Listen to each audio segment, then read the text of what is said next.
कि हुर्मुज से जहाज नहीं निकल रहे हैं, कितने जहाज हमारे खड़े हुए हैं। उसकी वजह से पेट्रोल और डीजल के खरीदारों में एक पैनिक है। पेट्रोल नहीं मिल रहा है।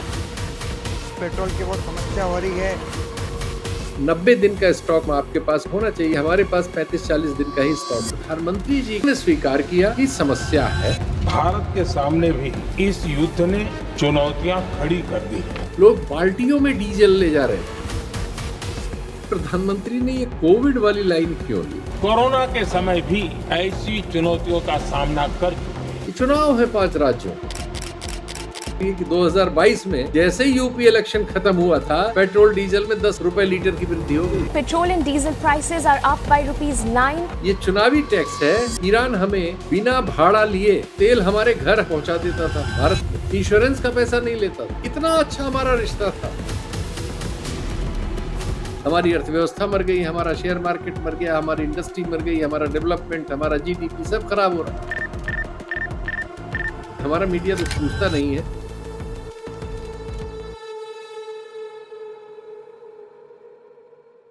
नमस्कार, मैं शीतल पी सिंह और आप राउंड टेबल स्टूडियो में फिर एक बार मुझे देख रहे हैं। इस समय हम लोग लगातार चूंकि युद्ध से संबंधित ही कार्यक्रम आ रहे हैं, तो ऐसी खबरें हम नहीं चला रहे जिससे और पैनिक फैले। पहले इनकी पुष्टि की, फेसबुक पे डाला, बहुत सारे लोगों से कमेंट्स लिए, करीब 300 से ज़्यादा कमेंट्स आए और विभिन्न शहरों का देश भर में हाल लगा।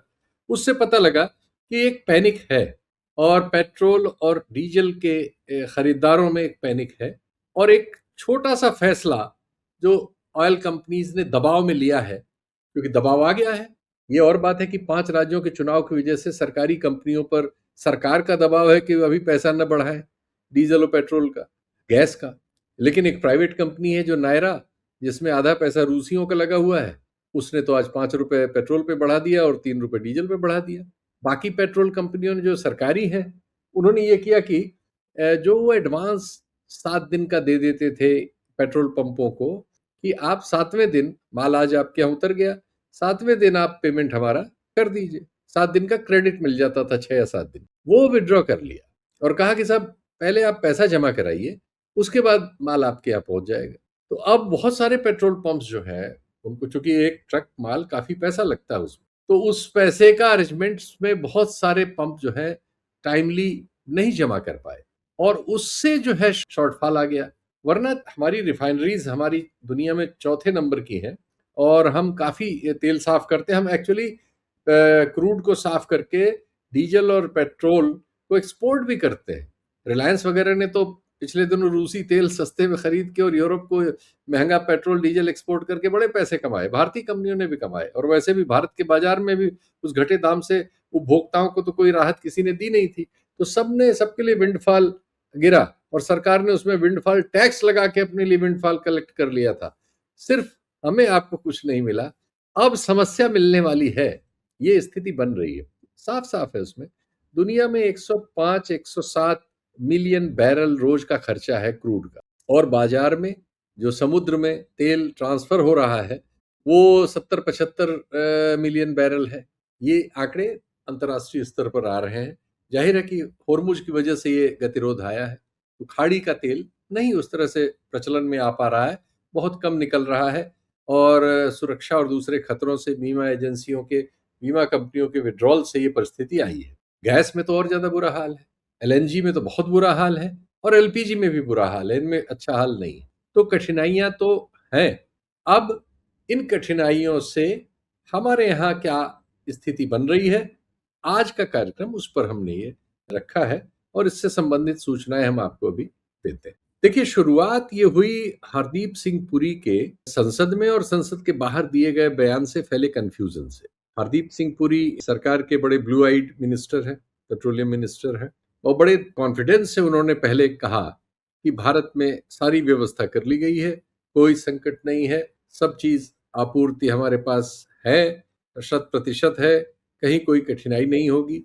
लेकिन उस समय हम 60 रुपए एलपीजी पे बढ़ा चुके थे, तो लोगों में तो शंका हुई। और चूंकि दुनिया देखिए इंटरनेट की वजह से एकदम जुड़ी हुई है एक दूसरे से, अफवाहें, सच्ची खबरें, झूठी खबरें, सबके फोन में हर समय बजती रहती हैं। व्हाट्सएप मैसेजेस आते रहते हैं। दुनिया इस तरह से जुड़ी हुई है कि बहुत गलत खबरें भी चलती हैं, मैं स्वीकार करता हूँ, हम लोग तो इसको हमेशा कहते ही रहते हैं, लेकिन गलत और सही सूचनाएं सब प्रवाह में रहती हैं। तो लोगों में अगर पैनिक फैलता है तो फैलता है, फिर उसे रोक पाना तभी संभव हो पाता है जब इंटरनेट वगैरह पे एकदम पाबंदी लग जाए, एकदम युद्ध स्तरीय वो स्थिति आ जाए, जो आंदोलनों के समय ज्यादातर जगहों में, और भारत इस बारे में बदनाम है दुनिया में कि वहां इंटरनेट पे प्रतिबंध दुनिया में दूसरों से ज्यादा लगाए गए हैं, संख्यात्मक दृष्टि से और समय की दृष्टि से। खैर अभी नहीं है, तो ये सूचनाएं सब तक आ गई।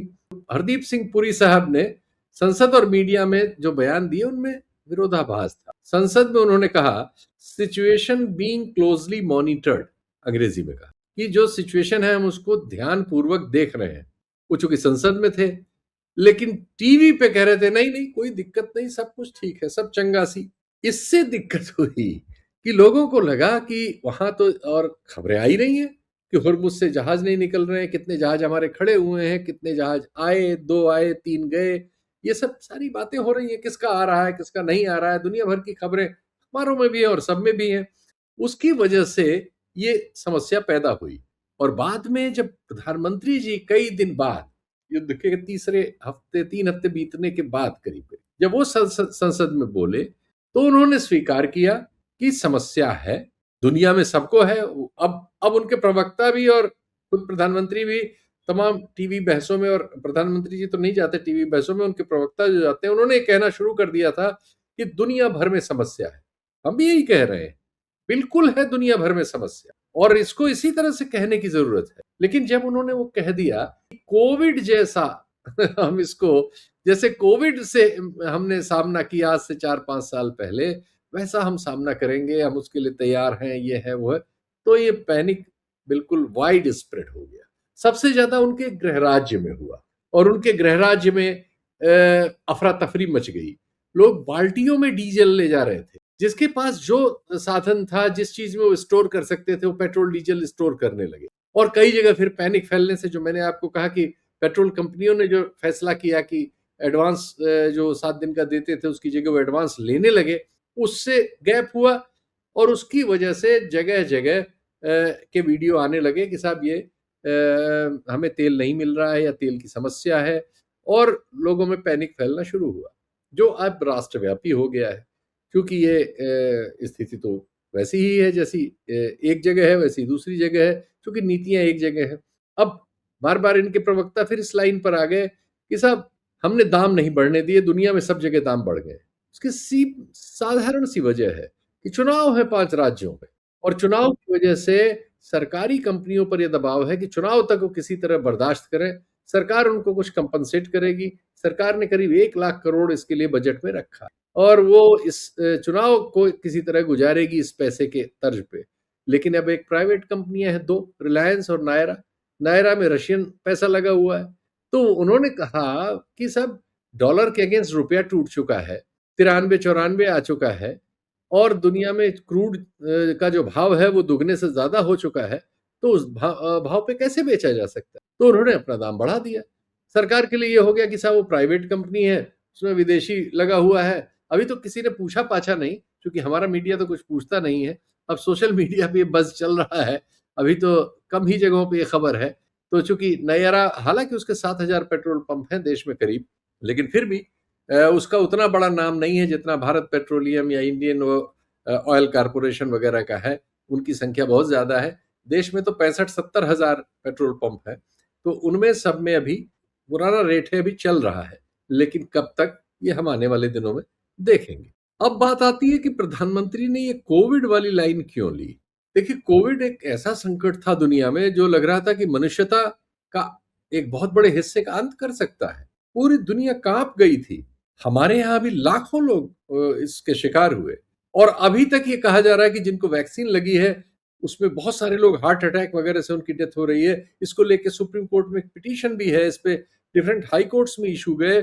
सोशल मीडिया और मीडिया के बहुत सारी जगहों पर बहुत बार इस पर वीडियोस बनते रहते हैं, बात होती रहती है, चिंता जाहिर की जाती है।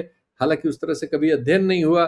सरकार ने बाद में अपनी जिम्मेदारी से अपने को विड्रॉ जरूर कर लिया। पहले वो उसका श्रेय ले रही थी वैक्सीन बनाने का, और अब वैक्सीन से होने वाले खतरे की जिम्मेदारी लेने को तैयार ही नहीं। लेकिन हम देखें कि उस समय हुआ क्या था। कोविड के समय जब प्रधानमंत्री जी ने एकाएक ऐलान किया कोविड के खतरे का, और उसके बाद हमारे मजदूर मंडियों से, महाराष्ट्र से, गुजरात से, तमिलनाडु से, दक्षिण भारत के लगभग सभी राज्यों से मजदूर, करीब 10 करोड़ मजदूर मोबाइल हो गया।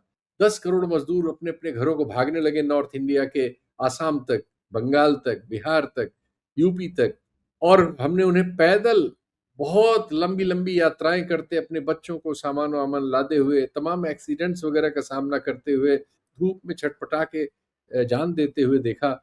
उस तरह की त्रासदी तो हमारे यहाँ जब विभाजन हुआ था संभवतः, लेकिन वो उत्तर भारत तक सीमित था, शायद उस समय उस तरह की स्थिति रही होगी। उससे ज्यादा बड़ी मुझे लगता है कि वो त्रासदी थी। उस समय तो हमने पाया था कि ये सरकार अपने मैनेजमेंट में बुरी तरह से फेल है। अस्पतालों में बुरा हाल था, लोगों को कोई सुनने वाला नहीं था, सिर्फ उन लोगों के इलाज हो पा रहे थे जो कनेक्टेड थे, जो नहीं थे उनको अस्पतालों ने लूटा, और सरकारी अस्पतालों में मेला लगा हुआ था, लोगों का डर के मारे दवाएं नहीं थी। वो तो बड़ा बुरा हाल था हमारा। और हमारी जो संख्या दी गई 4-4.5 लाख सरकारी तौर पर, अंतर्राष्ट्रीय स्तर पर उसके बारे में 40 से 50 लाख लोगों के मरने की बात है। आज तक बहुत सारे माध्यमों पर वही आंकड़ा चला आ रहा है। तो सरकार पर आंकड़े छुपाने, व्यवस्था न कर पाने, और लोगों को एक बहुत बड़े मजदूर लोगों को लंबे मार्च में डाल देने का हमने कार्यक्रम देखा था।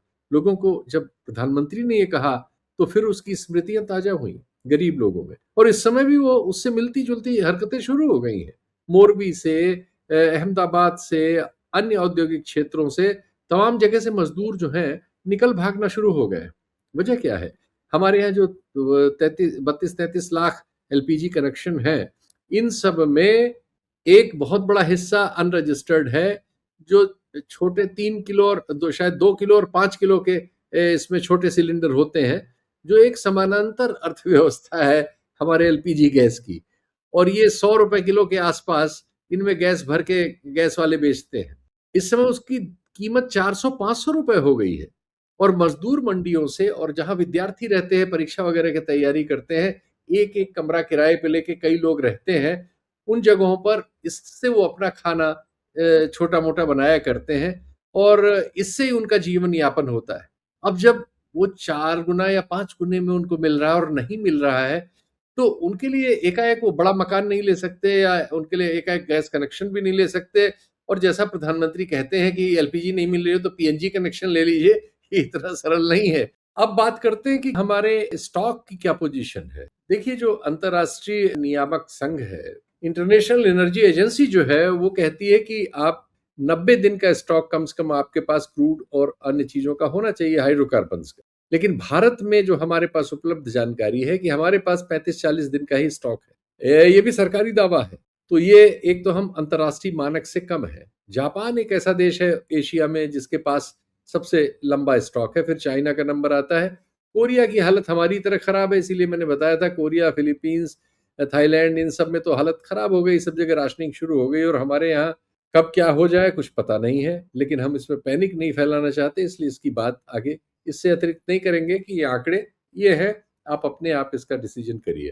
तो हम इस समय इस जिस परिस्थिति में हैं, उसमें प्रधानमंत्री जी के इस बयान से कि कोविड की तरह हम इसका मुकाबला करेंगे, मुझे लगता है कि पैनिक फैलने में इसका भी छोटा सा या बड़ा सा एक रोल है। अब एग्जैक्टली कितना है ये आकलन होता रहेगा। अच्छा, जैसा हमेशा होता है कि ऐसे समय में, और हमेशा हर क्रूशियल समय में, हमारे मीडिया का एक कलाकार रोल आता है। एक और उसे सरकार की सुरक्षा करनी है, तो वो कहता है, वो सरकारी बयान को विस्तारित करता है एंकर, उनके शीर्षक, थंबनेल, कि कोई समस्या नहीं है, सब इंतजाम है। फिर उनके वीडियो आते हैं जिलों जिलों से और क्षेत्रों से, वो पेट्रोल पंपों पे मारपीट दिखा रहे होते हैं, समस्या दिखा रहे होते हैं, लोग बड़ो बौखलाए हुए हैं और बता रहे हैं हमें नहीं मिल रहा है, कुछ समस्या है, कुछ पैनिक है। वो दोनों चीजें उसमें फिर हमारे सामने आती हैं। अब उनको ऑडियंस भी रखना है और सरकार की सेवा भी करनी है। इस चक्कर में एक खबरों का विद्रूप हमारे मीडिया में जैसा हर चीज में होता है, इस चीज में भी हमारे आपके सामने है। और एक बात पर सरकार और उसके प्रवक्ता बहुत एम्फेसिस देते हैं कि उन्होंने इस क्राइसिस में दुनिया की तुलना में अपने यहाँ दाम नहीं बढ़ाए। जैसा मैंने आपको बताया कि हमारे यहाँ जो 2 प्राइवेट कंपनियां हैं उसमें एक ने दाम ऑलरेडी बढ़ा दिए हैं, 5 रुपए पेट्रोल पर और 3 रुपए डीजल पर, और ये अंतिम नहीं है। अगर बाजार की यही हालत रही और फिर अभी लड़ाई में चीजें हल नहीं हुई और ये आगे बढ़ी तो हमें नहीं मालूम कि आगे कहां तक जाएगा। लेकिन ये सरकार का जो दावा है ये उन 5 राज्यों के चुनावों के मद्देनजर है, वरना अतीत का जो उसका रिकॉर्ड है वो ऐसा नहीं है। और कई कार्यक्रमों में मैंने पहले भी कहा है, आप याद करिए कि 2022 में जैसे ही यूपी इलेक्शन खत्म हुआ था, पेट्रोल डीजल में 10 रुपए लीटर की वृद्धि हो गई थी। 2022 आप लोग जल्दी जल्दी भूल जाते हैं, इसलिए इसको बताना जरूरी है। 2024 में लोकसभा का इलेक्शन खत्म हुआ और एलपीजी 200 रुपए महंगी हो गई थी। ये चुनावी टैक्स है, इसकी टाइमिंग की जाती है। और आप देखिएगा जिस समय आप एग्जिट पोल देखने जा रहे होंगे इन 5 राज्यों का, ठीक उसी समय आप पर ये खतरे की घंटी आएगी कि उस समय अगर बाजार की हालत ऐसी ही रही जैसी आज है तो आप पेट्रोल और डीजल में और गैस में तुरंत वृद्धि देखेंगे। क्योंकि ये पैसा जिस हाल में आज है, 58 से लेके 68 तक डॉलर प्रति बैरल हमने खरीदा है। आज हमें 110 से 142 148 तक में बास्केट अपनी भरनी पड़ रही है, तो कैसे दे सकते हैं? लेकिन वो राजनीतिक झूठ है जो आज कह रहे हैं, और वो राजनीतिक सच में बदल जाएगा जैसे ही चुनाव में आपका वोट पड़ चुका होगा और एग्जिट पोल अपने अनुमान की तैयारी कर रहे होंगे, आप इस वृद्धि को पाएंगे। अब भारत को ये समस्या जो आई है, क्या इसमें भारत के नेतृत्व का पिछले दिनों का जो रिकॉर्ड है, पिछले 12 सालों में जो अंतर्राष्ट्रीय राजनय का जो हमारा रिकॉर्ड है, क्या उसका भी कोई रोल है? तो हाँ है। अभी जो एक कार्नेगी फाउंडेशन है उसकी एक रिपोर्ट आई है, उसमें वो कह रहे हैं कि भारत ने पिछले वर्षों में अपनी जो अंतर्राष्ट्रीय राजनीति है उसको व्यक्ति केंद्रित किया है, उसको देश केंद्रित उस तरह से नहीं किया है। इशारा आप समझ सकते हैं, मैं उससे अतिरिक्त नहीं कहूंगा कि हम जब विश्व गुरु वगैरह बनने की बात कर रहे थे तो किसके बारे में हम प्रचार किया करते थे। ये अंतर्राष्ट्रीय स्तर पर समझा बूझा जा रहा है आजकल। हमारे यहाँ भी द हिंदू में, एक्सप्रेस में, द मिंट में, ब्लूमबर्ग में बहुत सारे लोगों ने ये बात लिखी है कि हम बड़ी बड़ी इवेंट कराने में, दुनिया के 20 बड़े देशों का सम्मेलन कराने में, इन सबको बेचने में जितना हम करते हैं, यानी बेचना मीन्स इनकी पब्लिसिटी करने में जो हम करते हैं, और फिर वो पब्लिसिटी केंद्रित हो जाती है एक व्यक्ति के व्यक्तित्व में समाहित कर देने में, उनकी सफलता, देश की नहीं उनकी सफलता दिखाने में, इसने हमें बहुत नुकसान किया। आज सच्चाई ये है कि 2019 मई में हमने ईरान से अमेरिका के दबाव में, सैंक्शन के दबाव में रिश्ता तोड़ा। ईरान हमें बिना भाड़ा लिए, यानी भाड़ा नहीं लेता था, वो तेल हमारे घर हमारे पहुंचा देता था भारत में, इंश्योरेंस का पैसा नहीं लेता था और हमें छूट भी देता था, और कच्चे तेल को की खरीद का जो रुपया होता था वो रुपए में था, डॉलर में भी नहीं करना था हमें, और हमारे ही बैंक में वो जमा होता था। इतना अच्छा हमारा रिश्ता था, और 5 दिन 6 दिन में वो तेल आ जाता था। अभी अमेरिका से जो एक एलपीजी का टैंकर आया है कुल 17,000 टन, जबकि एलपीजी के बड़े टैंकर 50,000 60,000 टन के होते हैं नॉर्मली। अमेरिका से कुल एक आया है, 12 फरवरी का चला हुआ था, 24 मार्च को भारत पहुंचा है। अमेरिका से आने वाला कोई भी हाइड्रोकार्बन 55 से 75 दिन में आएगा। तो ये, और फिर भाड़ा यहाँ फ्री में आ रहा था, जहां फ्री में कतर वगैरह से नहीं आता, सऊदी अरब से, वो कुल $20 पर टन लगता है एलपीजी पर, लेकिन इसका $82, 4 गुने से ज्यादा लगा है जो अमेरिका से आता है। तो ये सब फैसले हमने क्यों लिए, ऐसे राजनीतिक फैसले? रूस से भी हमने लगभग, ये तो अमेरिका के दबाव में हम रूस से कम करना शुरू कर चुके थे, और हमारी कंपनियों ने अप्रैल में तो ऑर्डर दिए ही नहीं थे। युद्ध न हुआ होता तो ये फिर रास्ता न खुलता। अब हम फिर रूस से खरीद रहे हैं। अब रूस की समस्या ये कि रूस ने ज्यादातर तेल जो है वो कहीं चीन को, कहीं अन्य एशियन देशों को, और कुछ अफ्रीकी देशों को, इन सबको प्लेज कर दिया है। तो हमारे लिए उसके पूल में ही बहुत ज्यादा नहीं बचा। फिर भी चूंकि उसकी एक कंपनी यहाँ है तो उसको उसे तेल देना ही है, और कुछ अतिरिक्त तेल हमारी दूसरी कंपनियों को भी दे रहा है। और उसके यहाँ युद्ध से, उसके यहाँ भी समस्या हुई है। उक्रेन के हमले से उसकी बहुत सारी रिफाइनरीज वगैरह में प्रोडक्शन उसी तरह से बंद हुआ है जैसे ईरान के हमले से, या ईरान पर हमले से गल्फ के कंट्रीज में बहुत जगह प्रोडक्शन पर असर पड़ा है। तो दुनिया में एक और समस्या हो गई है, एलएनजी हो, एलपीजी हो, क्रूड हो, इन सब का जो उत्पादन की कैपेसिटी है, युद्धों के चलते इनमें से बहुत सारी कैपेसिटी जो है डिस्टर्ब हो गई है, तो उत्पादन ही कम हो रहा है, जरूरत से कम है, तो और मारामारी होने वाली है।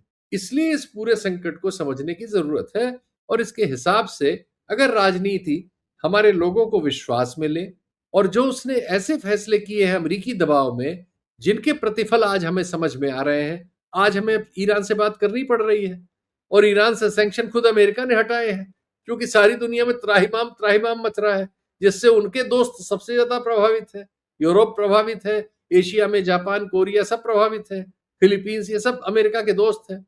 ये सब चिल्ला रहे हैं कि साहब आपकी वजह से हम तो मर गए, हमारी अर्थव्यवस्था मर गई, हमारा शेयर मार्केट मर गया, हमारी इंडस्ट्री मर गई, हमारा डेवलपमेंट, हमारा जीडीपी सब खराब हो रहा है। तो ये सब प्रेशर जो है अमेरिका पे पड़ रहा है और ईरान लड़ ही इन्हीं सब के भरोसे रहा है कि प्रेशर की वजह से वो लड़ाई बंद हो। ईरान की तो लड़ाई टैक्टिकल है, क्योंकि जाहिर है उनके बीच कोई मुकाबला तो है नहीं, अमेरिका तो दुनिया की महाशक्ति है, आर्थिक और सामरिक दोनों, और ईरान जो है उसकी तुलना में कोई उतनी बड़ी महाशक्ति नहीं है, लेकिन वो अपने खुददारी के लिए लड़ रहा है। तो उसके जो टैक्टिकल एरियाज है वो यही सब है। तो अगर ये युद्ध और चलता है जैसे वो लगभग चौथे हफ्ते में है और 3-4 हफ्ते कहीं और खिंच गया, दुनिया के साथ साथ भारत को तो बहुत ही कठिनाइयों में डाल देगा। तो कुल मिला जुला के ये है कि हम लोगों को एक कठिनाई है, युद्ध चल रहा है, कठिनाई आएगी, तो पैनिक मोड से बचने की कोशिश कीजिए कि अगर आपका 10 लीटर का खर्चा है तो उसको 5-6 लीटर में निपटाने की कोशिश कीजिए। आपका गैस का खर्चा अगर 2 सिलेंडर का है, कोशिश कीजिए कि उसको 1 सिलेंडर में करिए।